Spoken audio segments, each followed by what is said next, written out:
โอ้ยไปยามจันก่อนยามจันเท่ามันทึกปลายามจันก่อนนั่งเอ้ยคันว่านมมันเหลือเซอตั้งบ่สานกระตาใสบาดว่าไฟมันไหม้บ้านพอได้อยู่กระตานม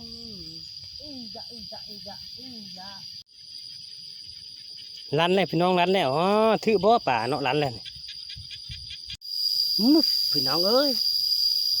พอพูดได้กินแรงปลาคอต้มใส่ใบมะขามมานพี่น้องเอ้ยอยากจัด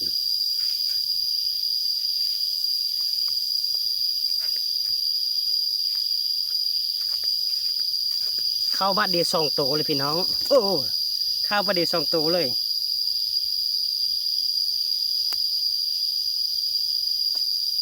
มือกินแรงอาหารแรง คนรอมันต้องเป็นแบบนี้เราหากินไม่ต้องหมานขณะผู้ย่างกายผู้ชาวให้เร็วเห็นก็ไอ้ลบอยู่ว่ะ